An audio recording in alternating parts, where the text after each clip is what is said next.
Okay, so welcome everybody. We're here today with Rob again, and we're very pleased to have you with us again, Rob.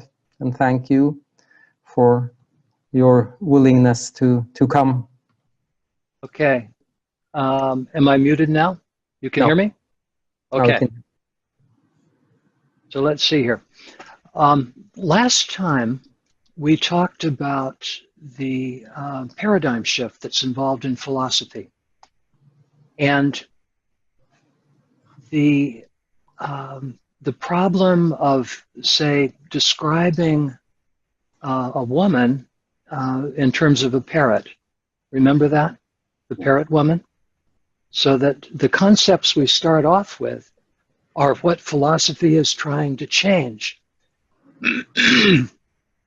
And so it leads to a problem that, how can you use words to say something that they don't mean, or to create, to say something that they haven't meant up until now. And so it leads to many things. Like one thing is that different ways of thinking are possible. And so words can mean different things. We can formulate our experience in different ways. And that means that we can't base everything on concepts. Because, say, the parrot woman could be a parrot or a woman. And if you look around the world, there are many different ideologies, many different ways of understanding the world. And they talk past each other because they're using different language. So that leads to a kind of postmodern relativism that, that words can mean anything, and everybody's ideas are different, and there's no basis for choosing anything. But in fact, there really is a way of grounding, and that is to ground in our experiencing. And of course, we know that experiencing can be formulated in different ways. So initially that sounds like it's not an answer. And in fact, if you say it just that way, most people, who are philosophers would think, you're crazy. But you can track experiencing, and you can speak from experiencing, and knowing that you can speak in different ways, then we can take advantage of that. And we can look to what is actually happening rather than our ideas about what is happening, and ground in that. The ground in experiencing that way. In other words, what's happening. So an example of that would be if you take, say, a pencil and you drop it, lo and behold, it falls, right? And then we could ask, well, why did the pencil fall? And the typical answer would be, well, gravity made it fall, right? Pencil fell because of gravity. But then we could ask, well, what is gravity? And if you go back to like 1300, gravity was the innate quality of things containing the element Earth to want to go to the center of the planet Earth, which was the place that Earth belongs in a universe that was ordered by God. And so that's what gravity was. And then by around 1600, gravity was an invisible force that acts at a distance and is described mathematically, but is invisible. And then we get to like early 1900s, and what is gravity? Well, gravity is a curvature in space-time. And now we're in like 2018, and physicists are looking for gravitons as what gravity is. And so what is gravity? Well, gravity is a concept, right? And concepts don't make things fall, right? And what that means is that the actual interaction of something falling is what made gravity, and not that gravity made the thing fall. The thing falling actually made the concept of gravity. Right? How many people can feel that?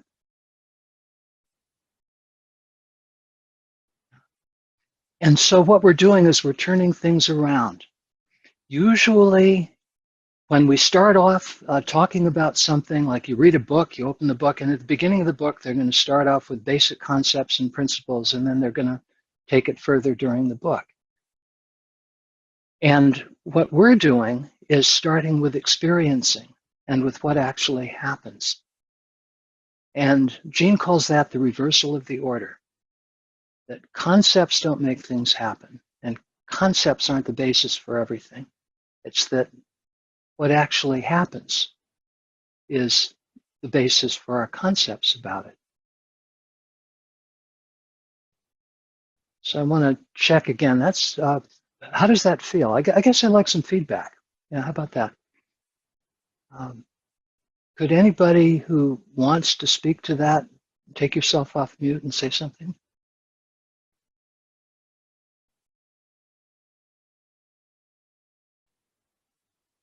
I don't hear anybody. I can try to say something. I'm Oh, Kevin. good. Okay. So it sounds immediately it sounds correct, but that is not what I want to say. What I want to say is that it sounds intuitively correct. And when you wanted feedback, and some people asked me how many languages I spoke, that's not so interesting, but I'm interested in how do we actually go from the state of not speaking to the state of speaking. So everybody has at one stage been born and not being able to understand any language, not being able to speak any language, and everybody does, unless some people is physically or psychologically impaired. And to me, that is a natural process, which is we acquire our mother tongues and we don't learn them. So when we go to second languages, the same thing can take place. So children or adults, they actually acquire a foreign language despite attending a course, not because they attend a course. And frequently it's against the odds of the teacher and the textbook and the curriculum. Because that simply happens. Yeah. If you are with the language and if you are in a context which is helpful. So this is what I'm trying to use focusing concretely to. And I just share this. I don't know whether it is... Well, let me take it back to the gravity. And then if we're going to talk about why people speak, the normal way of doing that would be to come up with some theory. So we'd have like a behaviorist model, and we'd have reinforcement, or we'd have a language acquisition process in the nervous system or something like that. And we'd explain it in terms of concepts. Neurobiology, by the way, is a concept, right? Yeah, sure. So we'd explain it in terms of neurobiology. And so basically we're saying it fell because of gravity. And the process model approach would be to go to the experience of speaking and ask, what does that imply, or what's necessary for that to be what it is? So to ask in an experiential way. So we can go further into that. The problem of reading new concepts is that you can't read what you can't think. So things can't be explained in terms of concepts that we don't have. Like the parrot woman, if the woman were a new experience for which you had no concepts, then it would be really hard to get from the parrot to the woman, right? So like philosophy would be like a gestalt shift where you're shifting into something that you've never encountered before. So there wouldn't be any ground to land on until you've explored that ground. So that's an interesting problem, right? And the solution is to show rather than say. So like what I just did with the pencil dropping was to show something rather than making a logical argument. So we have an experience, and then we can speak from that experience and we can explore it. And that's how the process model is written. So then how can we read the process model? Well, the first thing Gene says is the way to read philosophy is read it many times. You read over and over again because we're forming new concepts in our reading. We're stretching the limits of our thinking. And that doesn't happen all at once. It has to happen over and over again. So that's one thing. Then to understand that it's a kind of practice like meditation or yoga. Don't expect to get it right away. In fact, if you get something right away, if you understand it right away, I'd be a little bit worried, and I'd say look for more. Is there something that you're not getting? And then the way to find out is with the words that Gene gives us. So Gene is giving us a description, and he's using kind of funny terminology and very particular language. And that is a kind of a guide for us to find an experience inside that we haven't had yet. And the words are really, I guess, the only guide that we have to explore our own experiencing, to find this new thing that Gene is pointing to. So we could think of it as if somebody were trying to explain to us how to swim, we would not, if we didn't know how to swim, it wouldn't be good just to jump in the deep end of the pool and then start asking our body, how do I swim? Because you'd probably drown. But what we do is we listen carefully, we try something, or try our understanding of the words, interacting with the water, like paddling or whatever. And then we go back and we check again with the instructions, and then we go back and we try it some more. And gradually we create a space for ourselves where our bodies learn something about interacting with water that we didn't know before. Does that make sense? Okay. Very much. Great, great. So that's what we're up to with reading philosophy, and especially reading the process model. So we work with both the intellect and the felt sense, and we go back and forth. Gene described it once like a crossword puzzle. It's that the words that we read, we can't know what the philosopher means except by going back and forth with our own experience, but also looking at how the words relate to each other in the text. So like with a crossword puzzle, if we form like a sense of what one thing means, then that will help us also form a sense of what other thing means, what something else means. And we then can check back and forth and find a deeper understanding. And then how can you know that you're on the right track? Well, when you get to the place that Gene is trying to open for us, we can tell in two ways. One, it will illuminate other places in the text that weren't clear to us. So like this one idea in this one area will open up a larger understanding, and so that's a sign. And The other one is fascinating. It's that after you've discovered, after you've maybe struggled for months to figure out some particular part of the text, and it finally comes, what you'll find is that when you read it again for the 101st or the 1001st time, you'll find that your new understanding is just exactly what Jean had written in plain language, as simple as could be. And that's really funny. Like, I've gone through the book, my own copy of the process model, and I'll find a passage marked with a question mark from an earlier reading, and I read it now, and I can't for the life of me figure out what was unclear. Like, I can't even remember what the question was. Yeah. And that's a sign of being on the right track. So that also leads to some interesting things. But before there, let me read something. A good place to go for how to read the process model is one, an article Jean wrote called "2 Ways of Reading a Philosophy." And that's a longish article, but excellent.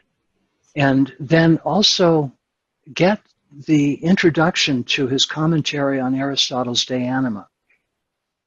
And that's online, and both of them are online. But the introduction to De Anima, he's explaining how to read Aristotle, but it works just as well for how to read Gendlin. And so this is a quote from the introduction to De Anima. He says, "There is a reason why one can be puzzled for so long, and yet later see that the text says what it says quite plainly. To understand the text, we must be able to conceive of what it says. We have to follow it with steps of our own thought. But our own thought is already structured and directed by many assumptions that we are not aware of making. We cannot imagine other alternatives." And what that means is that you can't read what you can't think. And so you'll find that you pass over stuff, and you go back and back and back and back, and finally you find it's right there. It's very clear, and I just didn't see it before. So that's quite an amazing thing. And that leads to an interesting problem in the whole literature of philosophy. Jean says that there are very few commentaries on philosophy that are any good. Jean says always read the philosopher and don't read the commentary. Why is that? Well, the people who have spent the time to understand the philosopher find, finally, after great effort, that the philosopher wrote it as clearly as could be, and there's no point in adding anything else. And it's the people who don't understand and haven't gone through that are finding places where the philosopher went wrong. And so they're going to write about the problems with that philosophy, and that's what the commentaries are mostly doing. And so it's exactly the people who don't understand who write about it, and the people who do understand don't. So an interesting thing. And it also leads to a choice that we always have when we're reading like the process model. If something's difficult and it stayed difficult for a long time, we might think, well, he's crazy, or he's wrong, or I understand something better than he did, or whatever. And if we stop, we'll never find out if maybe there was something else there that we missed. And the only way to read a philosophy seriously is to assume that anything that I don't get is my problem and not the philosopher's problem. And that keeps one trying. If we decide that it's the philosopher's problem, then we give up. and or we make some new theory of our own or a new philosophy of our own or something, but we don't learn what we might have learned from Gene. And so it's kind of, you know, it could be that the philosopher is wrong, but the only way to find out for sure is to find out that there's something new that I didn't understand before that I got from great effort of reading. So that's the kind of the big picture of what we're about to do when we read a process model or any philosophy. It's the paradigm shift problem and learning to think in a new way, and that can be frustrating. And so it's it's trivially easy to criticize the philosophy and say, well, why it's wrong, or what he left out, or what he didn't understand, or things like that. Anybody can do that with just a cursory reading. What's hard is to actually take in a whole new way of thinking and feeling and being. And with that, if you'd like, we could start reading a process model together. How many people would like to do that? Okay. And I think a good way to do this would be to have like a volunteer read each paragraph, and then we could discuss the paragraph. And I want to ask maybe Dan, would that work out technically at your end? Or actually Martinel, would that work out? To ask Martinel, yeah, just for the person reading to unmute him or herself, and that will make it work, right? Okay. So I'm going to start off with the introductory note on page 1.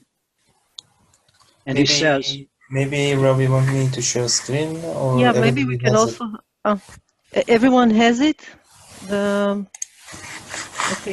So I can also share screen with what I've sent, right? Yeah. Do you like it that I'll share screen? It doesn't matter to me. I would prefer to have the screen with the faces and the text inside, which I have. Okay. So just wait to see that everyone has it. Yeah. Susan, you're muted. Okay. Sorry. There's at least one person without the text, so I think we do need to screen it. Susan, we don't hear you. It's not for us. Okay. Okay, it's okay. I have it. I do have it. Okay. What I've sent, we sent in the email. Yeah. Ina, you wanted to say something? Yeah, I'm on my iPhone because I can't get a connection on my computer in this office where I'm teaching, and so I don't see how I don't want to get the text. I mean, I can't get it myself. If people put it up, great, but I have read that first page many times, so okay, I'll be able to follow. Okay, so let's continue. Read it. Okay. So I'm going to start with the introductory note, and then maybe if people raise their hands to volunteer to read, we can just pick someone in the order that of the screens on the images on the screen. So he starts off. He says, "I shall lay down some terms as if they came out of nowhere. I want to show that this model can look like any other, and that it has at least the same powers. After a few pages, I will turn to discuss some of its sources and motivations, and more of them in chapter 4 AD. So there's actually a large history behind a process model, and it's not evident, but there's I don't know, thousands of years of philosophy that Gene is drawing on. So these ideas are really not coming out of nowhere. And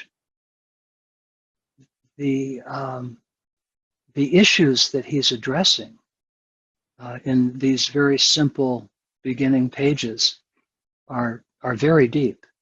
And he's going to point to some of them later on in the text. But that's what he's pointing to. He's saying, let's start off as if we had a clean slate. But in fact, we're always part of a process, and we're actually carrying a historical process forward. So if there are no comments on that, then do we have a volunteer to read? Okay, Susan. And how about just read one paragraph and then let's look at it. Body and environment are one, but of course, only in certain respects. Let us carefully define them.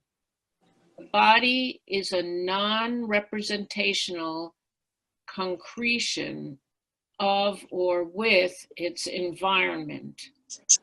But body and environment also differ in some of their characteristics and doings. Let me define 4 different kinds of environment. Okay, so this is our opening.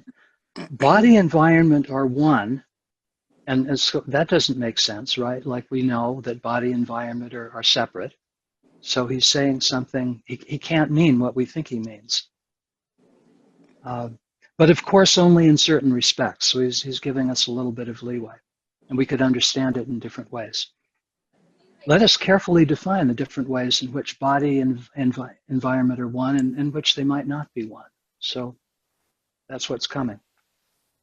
And then he says, the body is a non-representational concretion with its environment. How many people know what a non-representational concretion is? Right? Okay, so what we have to do then is hold that like we're reading a crossword puzzle and say, well, there's something like 6 down, you know, what on earth could that be? And we'll start getting clues as we start looking at the words across, right? So let's take the next one. Who'd like to read? Okay, Michael.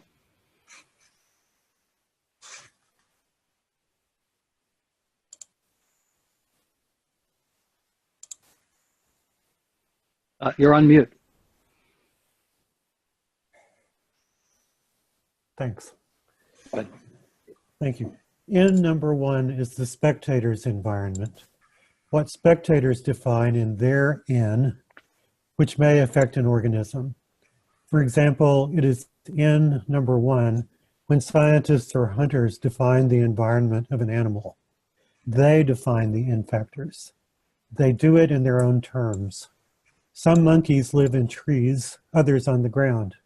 The spectator defines these in factors as their, separately from the animal. The spectator may also note something, pollution, for example, that is about to affect the animal while the animal does not yet notice. The spectator's bodies interact with the animal's environment, their own environment attributed to another living body. Okay. Now, up until the last sentence, doesn't that make pretty good sense? Yeah. Yeah. So we can understand that. And what he's doing is he's laying out the common, our received understanding of what body and environment are. And what's implicit here is that we have a disembodied subject, the kind of a Cartesian subject that's looking at the world from the outside and describing it just as it is, and finding a world that's populated with objects. And so that's our scientific understanding of the world. And so the scientist sees an animal and its environment, and both the animal and its environment are objects for us, and we're looking at them as if they had nothing to do with us. And that's what he calls the unit model, or N1. Okay, are we good so far? Yes. And then the last sentence, he kind of blows it out of the water. He says, the spectator's bodies interact with the animal's environment, their own environment attributed to another living body. Now, what on earth could that mean? So that's another thing for the crossword puzzle. And he's going to open it up, though, right away in the next section. What we're going to find is that the N1 observer that is looking at things supposedly objectively actually has created his or her own environment, which is different from the N1 environment. And so let's explore that.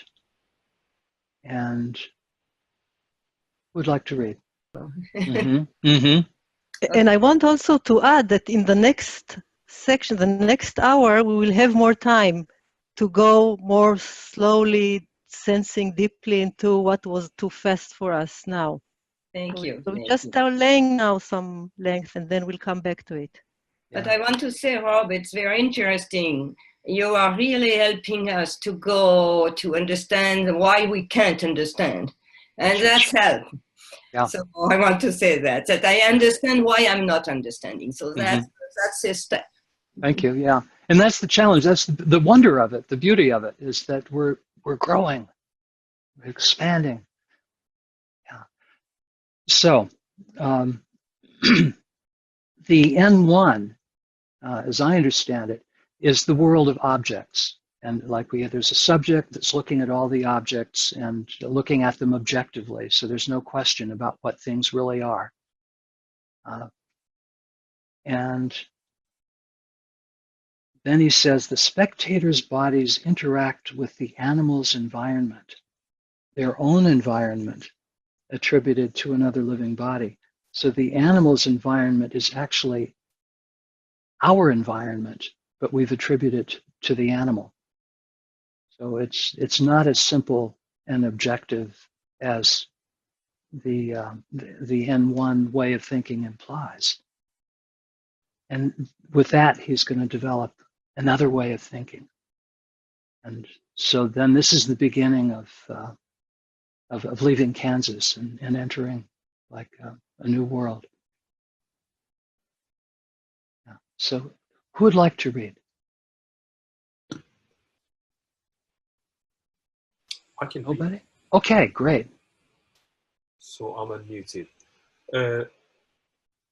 N number 2 is the reflexively identical environment.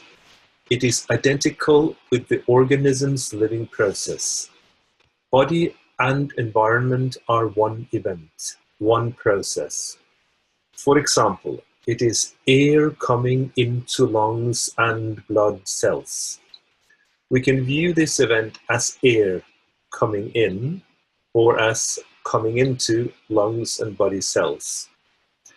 Either way, it is one event viewed as environment or as body. Here, we are not calling it environment because it is all around, but because it participates within the life process. And body is not just lungs, but the lungs expanding. Air coming in lungs expanding cannot be separate. The point is that we need not split between the lungs and air. Okay, thank you. So what's he done here? He's pointing towards a new way of thinking, and he's not doing it with an argument. He's doing it with an example. And so we can feel our breathing, and we can feel that the air coming into the lungs is the same as the lungs expanding. It's a single process. And so we could think of body as separate from the environment. I've got my lungs here and I've got the air out there. And that's kind of the N1 way of thinking. But we can also, if we feel ourselves breathing, and maybe try it now. As you inhale, feel the air coming in and feel the lungs expanding. And then ask yourself, are those two processes? Are those two things happening, or is that one thing happening?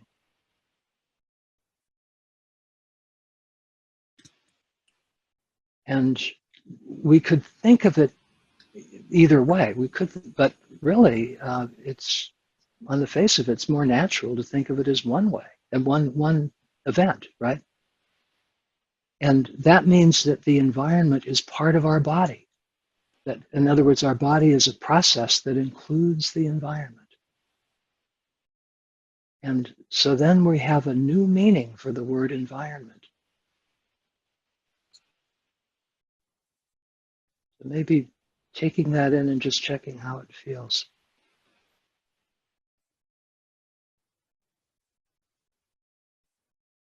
Ask something. Okay. So it feels like one event. When I sense it in my body, it feels like one event. Yes. But then comes the question, what initiates this process? And maybe it's not relevant for our talk, but I have a feeling it might be the confusion that it's not one event, might be connected to that we look who initiate this process. Yeah. I decided to, I held it intentionally, and then I decided to breathe. Yes. So I thought there is something confusing in our perception, or in my perception, concerning what causes the process. Yeah, that's a really beautiful, insightful comment. And so what that does, it opens up a lot. And so he's going to have to go into this in the process model. And all he's done here is just hint at it. But you've seen what this implies. What we normally do is we think of a cause and an effect. We got two units, cause and an effect. And they're separate from each other. So like the first domino hits the second domino, and it's two separate things happening. And so it fits into a mechanistic way of understanding things. And it's very basic to our thinking. It's in our blood. And Jean's new way of thinking, which he's developing here, and not just pulling it out of the sky, he's developing other people's thinking, but taking it further. Jean's way of thinking would be that we are always ongoing process, and the breathing is actually not just lungs expanding,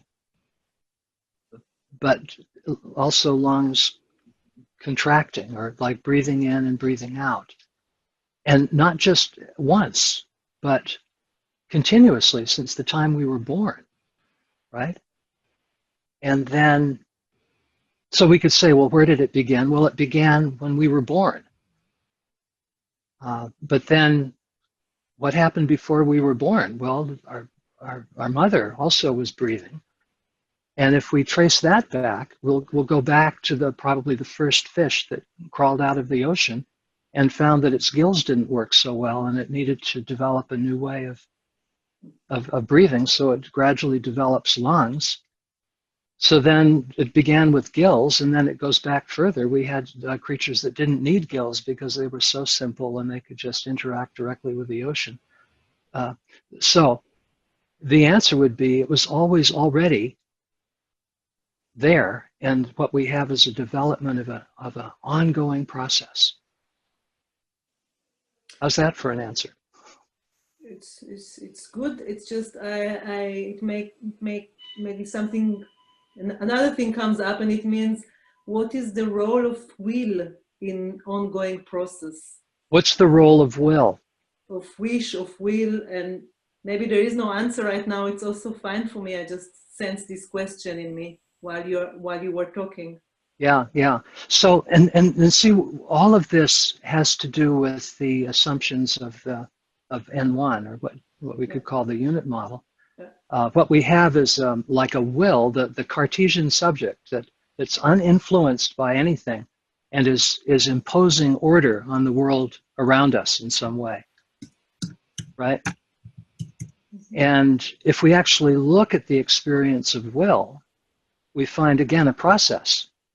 Like, why are we here? Well, because we're interested in philosophy and in Jean's philosophy in particular. Well, why are we interested in Jean's philosophy? Well, then we start going back and back. And we'd probably go back to the first creature that crawled out of the ocean. Right? So it was always already something like that. So he's going to say more about that, about will. And there's a section on deliberateness in the chapter 7. But just something like that. And isn't it interesting how these assumptions are deep in our thinking, and we discover them by asking the kinds of questions you're asking. In other words, when we buy a new car, we want to walk around and kick the tires and make sure it's okay. You know, it's solidly built. So we want to walk around the process model and kick the tires. And what falls out are our assumptions. And so we learn a lot about ourselves by reading. And that's kind of neat, huh? So I think that we're at the end of 40 minutes. And we've got a good handle now, actually, on the process model. We've got some ground here. Mm-hmm. I want to add that notice how the meaning of the word environment has changed. So where he says the body and the environment are one, we can begin to understand how that could be. That our being is a development of interaction with the world, and that in order for our bodies to exist, we need the sun, so that's part of our world and part of our body process, and the air and the ground and the earth and gravity and the animals around us and the other humans around us.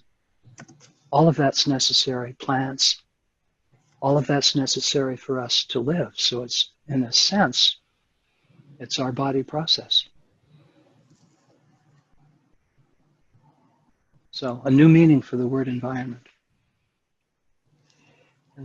So then maybe this is a good place to stop. I'm wondering, as you were saying, we now have some ground. If we shouldn't take the time, if you have the time, to read one more paragraph, and then go to the more experiential part. Okay. Is that okay? Yeah. Absolutely. Yeah. Who'd like to read?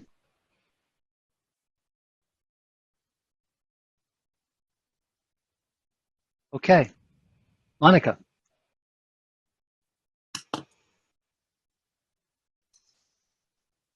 We need to take you off mute. I try. Good. Take another example, walking. The same pressure which is the foot on the ground is also the ground's pressure on the foot. We can separate ground from foot, but not ground's resistance from foot's pressure. The environment too is not a separable environment, but the environment participating in a living process.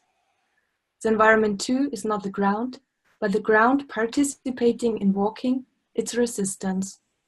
The behavior cannot be separate from this ground participating. If the body is hanging in air and attempts to walk, its swing will be much wider and it will not move forward. It won't be walking. In deep water, walking will immediately be thrashing. The motions will be different.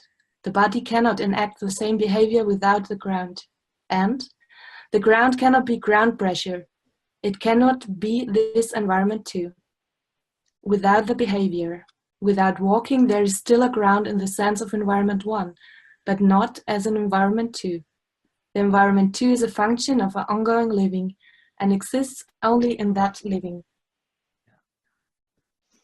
So that's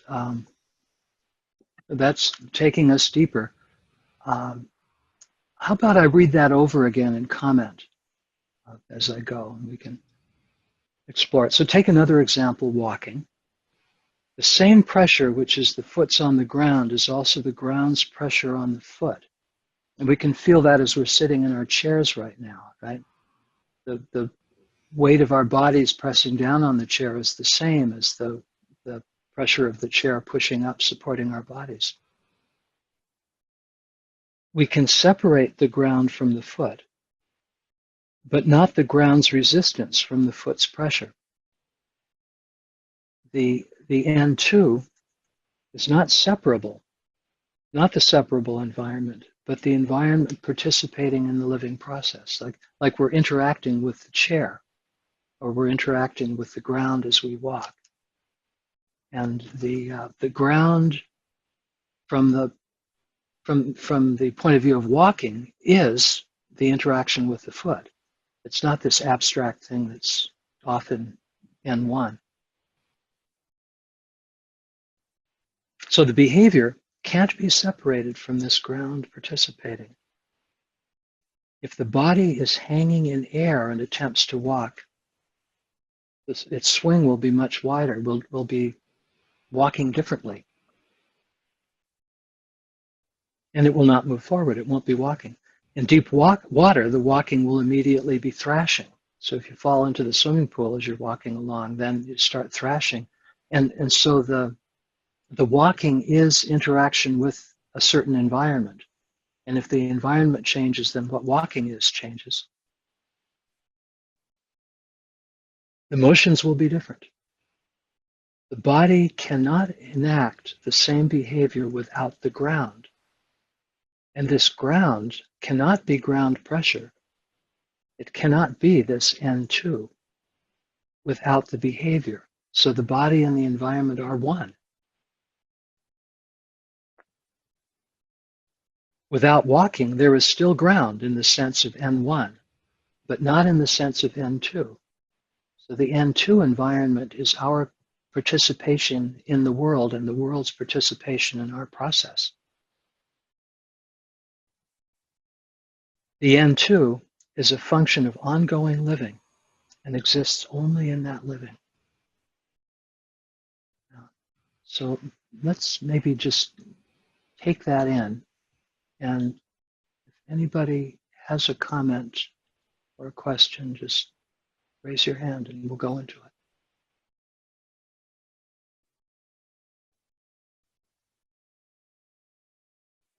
The chair that you're sitting in right now is the N2 environment because it's interacting with your body. It's part of your body process. If you get up, it's no longer part of your body process in that way, and so it's no longer N2 in that sense. Yeah, Ina. You need to take yourself off mute. Can't hear you. Milk. Can you help, Ina? Can you take her? Okay. There we go. She's off mute. Hi.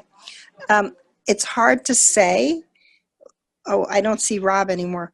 Okay, it's hard to say, but it feels more patent than ever hearing it before.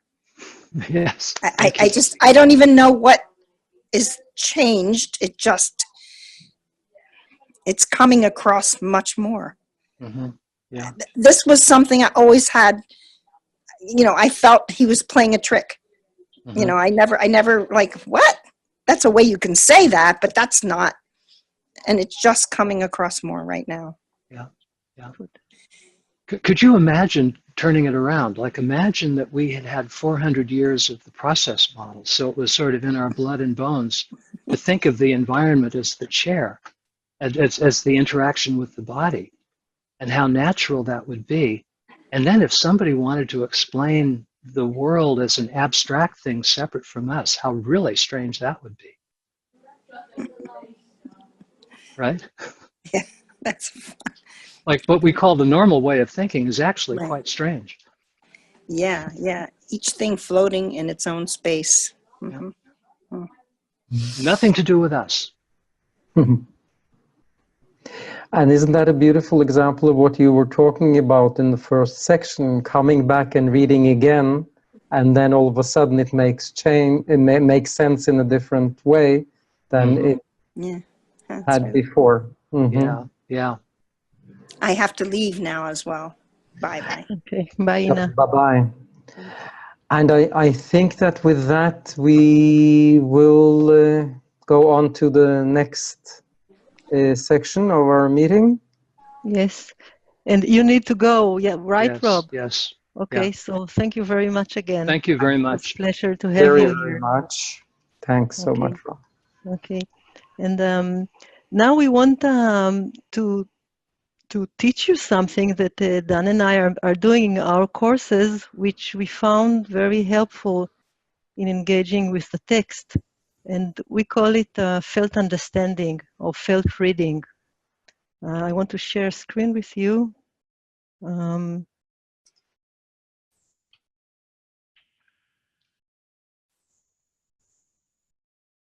Okay, do you see that? Yes. Okay, so we have designed several invitations for felt reading. We just will practice now 2. This you don't have yet in your what we sent you. A sentence or a paragraph that you like or that touched you in a special way. We can work with that, or we can work with a sentence or paragraph that you don't understand or want to understand better. Okay, so in a minute we'll explain the exercise. These are 2 ways of felt reading the text. There are more, and probably in the next, some of the next meetings we can try some new ones. So this you have, so you can follow with what you've got, because in several minutes you will go to the rooms and you will need the instruction with you. I will just read it now to see if there are any questions. So if you choose that you want to work with a paragraph that you like or that touched you in a special way, and I'm speaking about what we read with Rob. So you choose a sentence or a paragraph and you let your companion know. So the companion can read the text out loud for you. 1 sentence at a time. You can ask her to repeat a word, a phrase, or a sentence, and you're just sitting there. You can close your eyes, you can go into your whole body and listen from that. Okay, now when we read, we probably were reading in the more usual way. And when your partner will read it to you, try to listen for more focusing space. And then there are several invitations that the companion may give you. And of course, you don't need to do everything, just what feels right to you. You can sense into what touched you. What is it that you like in these words or in the sentence? Let it develop. If a good feeling comes from the text, you can let it expand. Maybe sensing if there is a particular area in your life that is asking for this quality. Okay, this is a bit of a surprise question. Is there a particular area in your life that is asking for this quality that you sensed? Oh, sorry. And just a minute. Okay. And sensing how it would feel to be in that situation, this particular area in your life that came, with the fresh meaning that opened up from the text. Okay, so we're sensing into the text first, and then asking ourselves if there's a particular area in our life that is asking for this quality, and sensing how it would feel to be in that situation with a fresh meaning that opened up from the text. We're doing a kind of crossing, if you know the word. So I just want to wait to see if there is any question regarding these instructions before I go to the second option.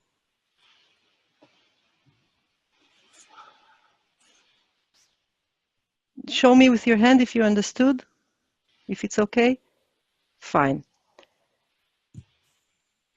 Now the second one, you may choose a sentence or a paragraph that you don't understand. Okay?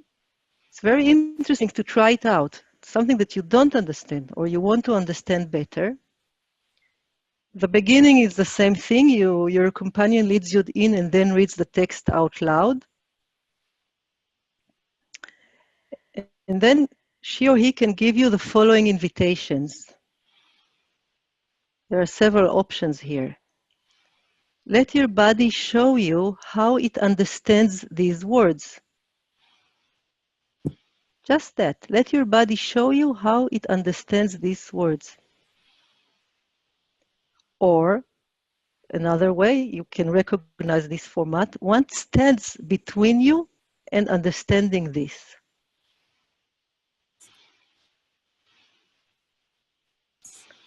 Or just sense into whatever comes when hearing these words. Sensations, images, feelings, thoughts, memories. Let go of any intention to clearly understand the paragraph. This usually happens to us when we read in the more usual way. There is an intention, there is a wanting to clearly understand. You can let go of this. Just be curious about the actual experience that comes with the words. Toward the end of the session, the companion reads the words again. Sense how your experience resonates with it now. Formulate a key sentence describing your new understanding.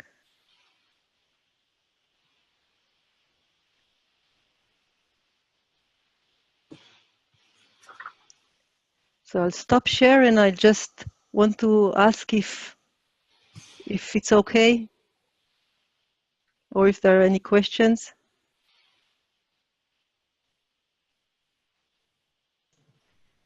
I have a question. Yes. As a non-English speaker, if there are sentences I don't fully understand in English, would you recommend to work with it as if there is something there I don't understand? Or it's too, is it, yeah? It depends. It depends. If it's an English word that you really don't understand, you can ask your companion to try to explain it for you. But if it's a concept that he's using like non-representational, okay, yeah, she can't explain it to you because it's not in English. It's not the English that is not understood here. Okay. So,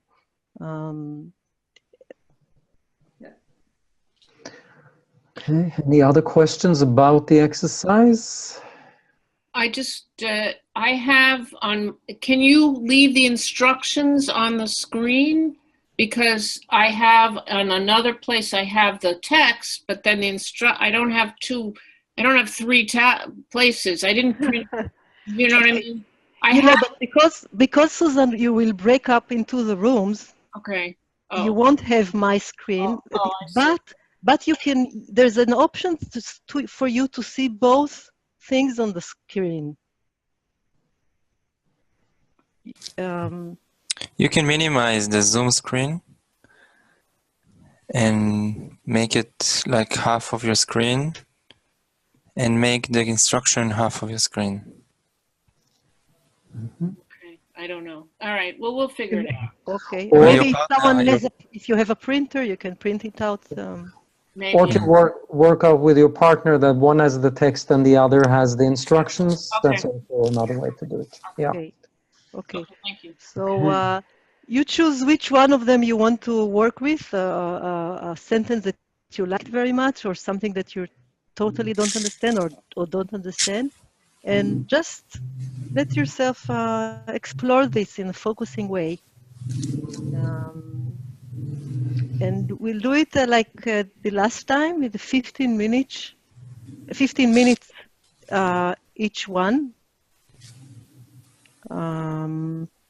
So after half an hour, you will be recalled back to our shared room. Anything else before and again, there will be a surprise whom you will meet. And as the last time. And you have a message to switch roles in the middle after 15 minutes. It will appear on the screen in a blue window. And we know that in the first time you need maybe the instruction. It's a bit clumsy, but we want you to get to use this kind of working with the text. We found out that it's very interesting. Okay, so Nathanael, you will...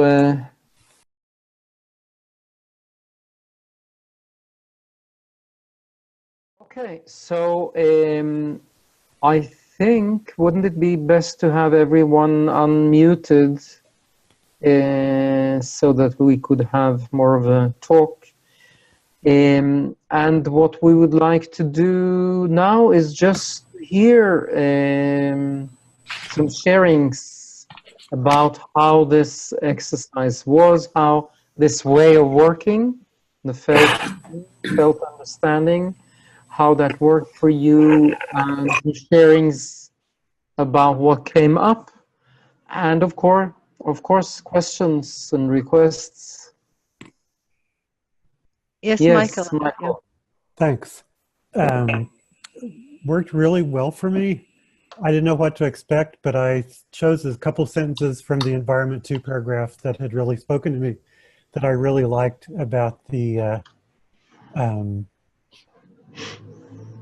breathing being one event, and the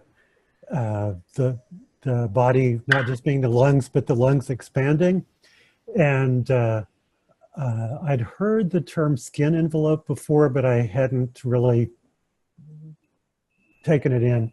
So it had come up in this reading. So when I focused on those sentences, I felt like my skin envelope kind of fell away, and I had a very intense sense of an environment 2, in which inside and outside were just concepts, and the environment was very involved with what I usually think of as my inner being and inside me and so on, and it with the environment. So I do feel like I had an experience of what we had read together this morning that I had a conceptual experience of until I accepted your invitation, until I did this with a companion. So thanks. It was really good. Yeah. Well, yeah, nice to hear. I'm happy to hear that it worked for you. And also specifically, yeah, your description of the skin envelope falling away, and then something about with the concepts, the words of inside and outside, which weren't really mentioned, but that is really part of what it's about. Yeah. And then questions arising from that, around those words, concepts, inside, outside. Yeah. Mm-hmm. Yeah. Okay. Thanks. Yes, Frederica. I first have a request. Can you hear me? A little bit low, but we can hear. You can hear. I first have a request, and that is in his talk, there was a reference made to 2 articles of Gendlin about how to read Aristotle and another one. Yes. And that is on the Focusing Institute's website. Yeah. I would be very much helped if you can send a link to those articles in an email, so that you can find them easily. Okay, so we will write that down and we will do that. Yeah. Yeah. Okay. Thanks.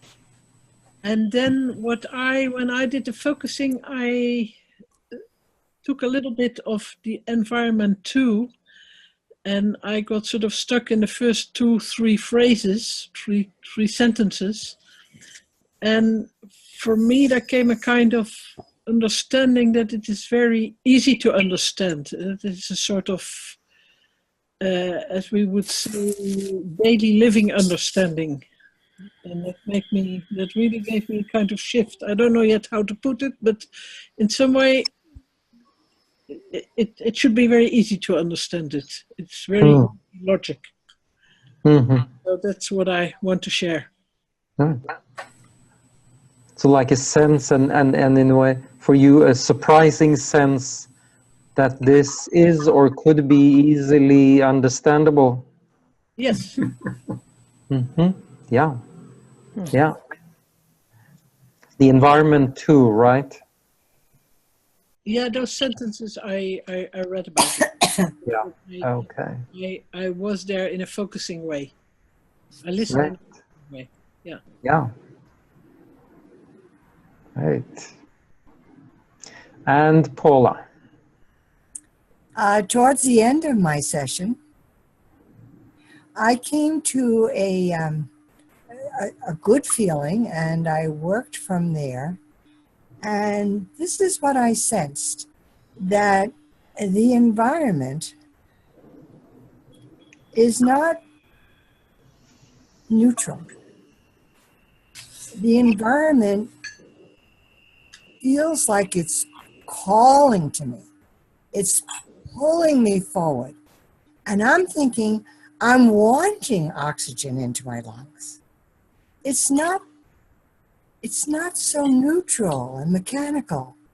There is something that I am, if I'm the spectator of chimpanzees, it's not just that I'm really seeing the world from my experience, but that environment out there is very exciting to me. And so there's another dimension I need to fill it in, but in my writing, I came to a realization that I had left out something about how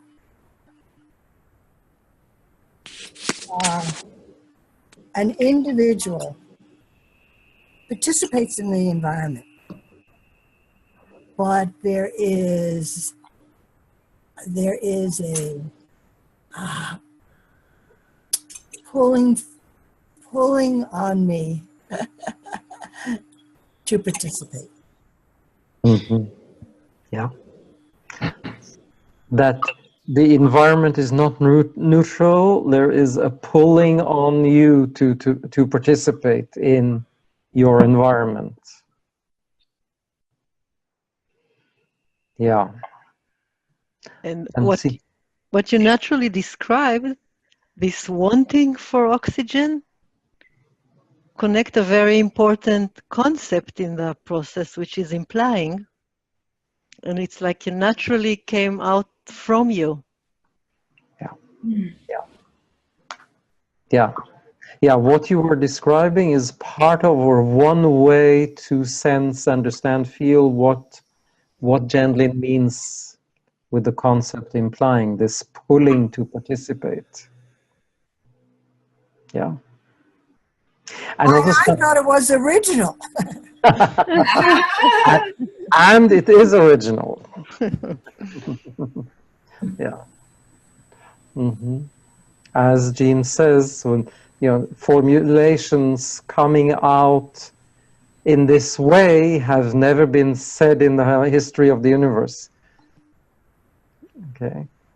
And also there's something about how you put it that for me brings up the curious idea to look at that from the other angle, and how the environment pulls me in to participate in it. Yes. Thought, a reaction, that I had to something in the way you formulated it. Yeah. Anyone else? Marine? Okay. I want to say that somewhere there is a magical thing happening there, because it's not the first time that I read this first chapter and first paragraph, but this time I enjoy environment too. I had pleasure with it, and I feel enriched by it. And why? Because somewhere I am seeing that it is seeing the environment from an interactional point of view. So, and like looking at it in the context of the living process. And that for me, instead of being the drab, dry, philosophical thing, okay, philosophy sometimes is very tough and very, but here I saw all the context of the living process in it. Yeah. Then I got a kind of expansion. And like even what it brings to us in our life, it's like when I am in this critical aspect or, you know, criticizing myself, I feel reduced.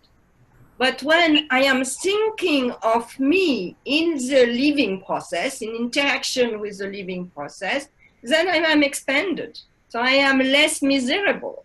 So I am connecting to the world. So that's it. So bravo. And say to Rob that he made my day, because in a way, when he was re-explaining environment 2, it shifted in me. So say that to Rob, because sometimes I'm critical of Rob, so he deserves to. Yeah. Yeah, we sure will pass that on to Rob. Thank you. Definitely. So I have joy with it instead of being, oh my God, philosophy. No, so it was great. Yeah. Okay. Until now. Yeah. I enjoy. We had partnership with Paola, which is a friend, so that was a very nice connection. Thank you. Great. Great. Yeah, that's thanks to Matanel for putting you in the same room. Yeah. Thanks, Yeah. Okay, so yeah, you really, you know, with your words and with how you say it and with your body language, you really get across your enjoyment. Yes. Yeah, and it's so nice to hear, yeah, what you're saying, that philosophy can be such a drab and dry thing. And, you know, for me, it really resonates. And I think that Dana will agree with me that that's part of what we find, why we're doing this, because we feel that this philosophy is so alive. Okay. Because it is really describing and, yeah, showing us the life process. That's part of what it is about. Yeah. Thank you. Mm-hmm. And I think, Samara, you wanted to say something? Sure, please. I had an interesting experience that I picked some sentences that I felt fairly contented with my understanding of, that they were a pleasure to me and I felt I understood them to my satisfaction. And then feeling into my body's response, I suddenly had so many more questions that became uncomfortable, but also exciting. And it reminds me of the image of looking below the water and seeing a whole world of amazing swimming fishes and creatures I don't understand and don't understand how they move. But it's exciting, but also disturbing. So it was the dual experience of going from comfort to discomfort, but also something simpler to something more wide open and exciting. So I appreciate the exercise for that a lot. That it felt profound and really useful to be able to look into a new realm in that way. So thank you for that. Yeah. So in a way, you know, I'm tempted to again use the Gendlin's term, the reversal of the order, because what happened in your experience, as I understand it, was that you moved from an understanding that felt okay, you had understood, and then the felt sensing opened up more things, more levels that you did not understand, and also took you from comfortable to uncomfortable. Yes.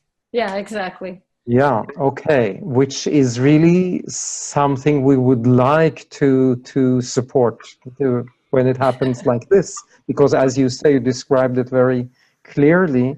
You know, it wasn't only uncomfortable, it's also exciting, and it opens us up to a wider understanding than the understanding we thought we had, and that was quite comfortable and nice. And Yes. yeah, okay.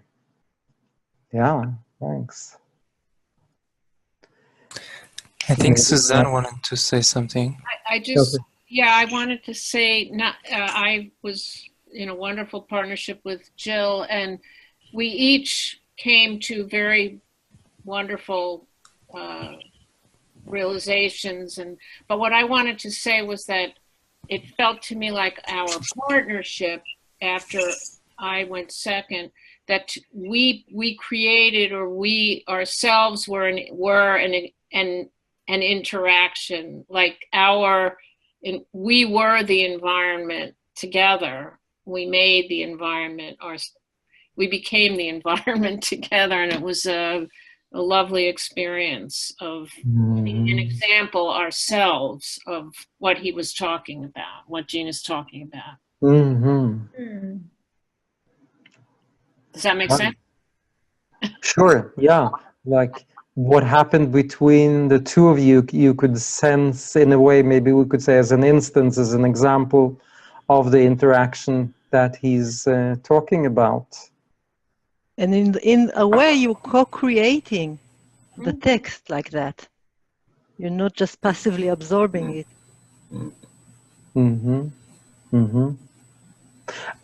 And maybe also we could say then, paraphrasing or using what he says, that the walking you did, the two of you in that process, was a certain walking that was a walking in that specific environment, not like any other walking process, talking, thinking, understanding, whatever. So I see we have few minutes. I think Monica wanted to say something. Monica, yes. Okay. So we'll have Monica and then we'll round off. Yeah. Monica, we can't hear you. We can't hear you. Although you're not muted, but we can't hear you. Now we try again. Unmute try again. yourself. Now? Now we can hear you. Okay.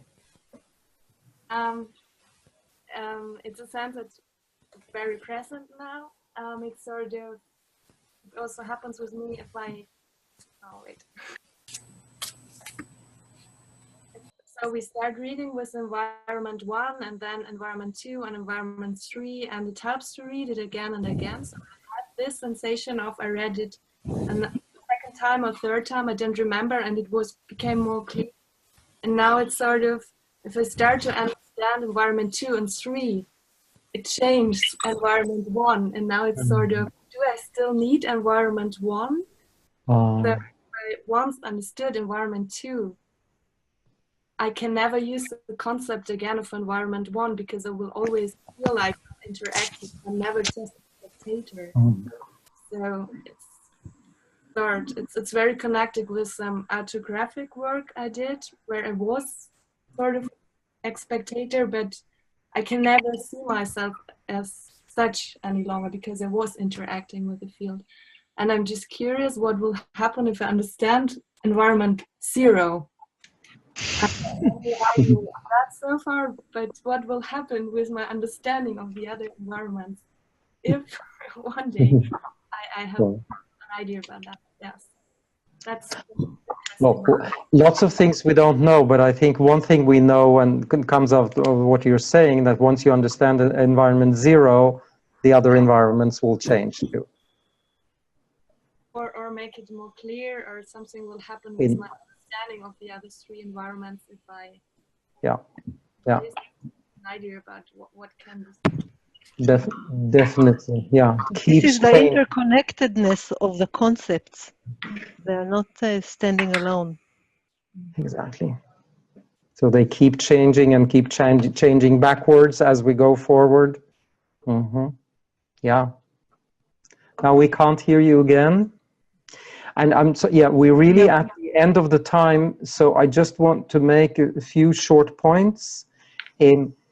Say very shortly that, to make clear that what we did today was a kind of a modeling of how one could read or relate to the process model.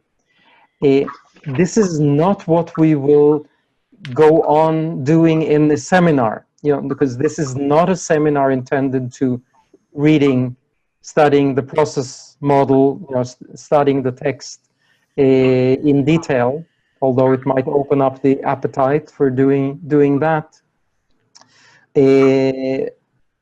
As we go on, the intention of this seminar is a bit different, and maybe we'll send you an email about that, and we'll clarify that from next week, so just to say something about that at this point. Yeah, but now you have this tool of felt understanding which you can apply, and we want you that in these 2 weeks, in the pairs that you were, try this again with a different sentence, or maybe the other invitation that you didn't try it out, try it again.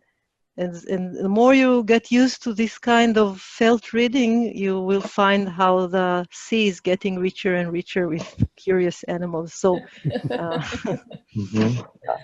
so contact as soon as possible your partner, the partner you were working with now, to set up at least one more focusing session before our next meeting. And we repeat our request to send in by mail things that come up. We've received a few already, and we'll at some point send them out to all of you. And also just a reminder for our next meeting in 2 weeks will be 1 hour earlier at 10 o'clock Eastern. So make a note of that, because our next lecturer is from Australia, so we're trying to solve the time difference as best as we can. Okay. Okay, so have a good 2 weeks. Mm-hmm. See you. Hear from you and see you. Okay. Bye-bye.